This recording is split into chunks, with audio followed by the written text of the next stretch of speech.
بسم اللہ الرحمن الرحیم۔ آج کا چیپٹر ہے جی دی ہیپی پرنس، شہزادے کی زندگی۔ کہانی کے مطالعے سے ہمیں یہ پتہ چلتا ہے کہ ایک دفعہ ایک شہزادہ کسی ملک کا حکمران تھا اور اسے اپنے ملک کے لوگوں کی پریشانیوں اور مصائب کا علم نہیں تھا۔ اس نے نہایت ہی خوبصورت اور خوشگوار زندگی بسر کی۔ اسے زندگی میں کسی تلخی کا ذائقہ محسوس کرنے کا موقع نہیں ملا۔ اس کو ہر وقت کھیلنے، گانے اور رقص کرنے کے علاوہ کوئی اور کام نہ تھا۔ اسے غریبوں کی مشکلات اور مصائب کا علم نہیں تھا۔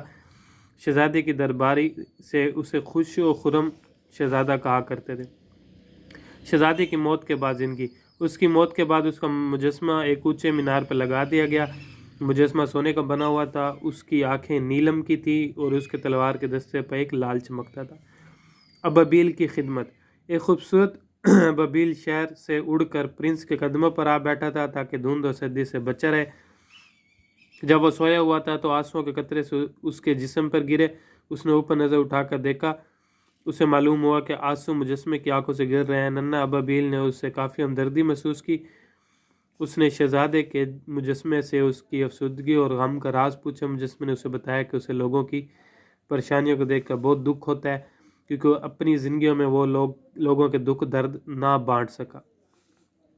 شہزادے کے مجسمے نے ابابیل سے کہا کہ اس تلوار کے دستے سے وہ لال اٹھائے اور ایک غریب درزن کو دے آئے جو بہت غریب تھی اور اس کا بیٹا بیمار تھا۔ ابابیل نے وہی کچھ کیا جو اسے کہا گیا تھا۔ اگلے دن شہزادے کے مجسمے نے ابابیل سے کہا کہ وہ ایک غریب لڑکے کے پاس جائے جو ڈرامہ لکھ رہا تھا اور اسے نیلم دے آئے۔ ابابیل نے نیلم لڑکے کے پاؤں میں گرا دیا۔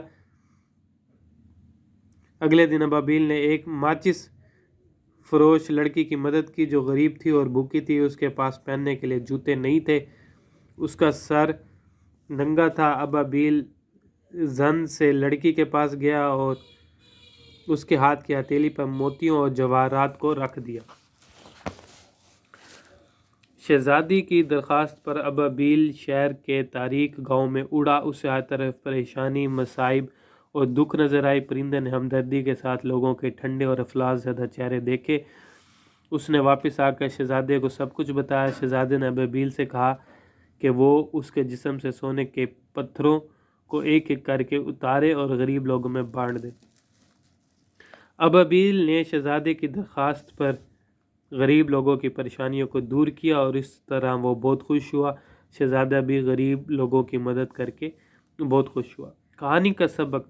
مصنف واضح کرتا ہے کہ انسانیت کی خدمت نے شہزادے کے مجسمے کو اندرونی حسن سے مالا مال کیا، اگرچہ اس کا ظاہری حسن ختم ہو گیا تھا۔ ابابیل نے بھی انسانیت کی کافی خدمت کی۔ اس نے شہزادے کے پاس رہنے کا فیصلہ کر لیا۔ انسانیت کی خدمت ان کے لیے اللہ تعالیٰ کی رضا حاصل کرنے کا باعث بنی۔ کہانی کے اختتامی جملے نہایت ہی احسن انداز میں اس اخلاقی سبق کی طرف اشارہ کرتے ہیں۔ جنت کے باغ میں یہ چھوٹا سا پرندہ ہمیشہ گائے گا اور میرے سونے کے شہر میں ہیپی پرنس میری تعریف کرے گا۔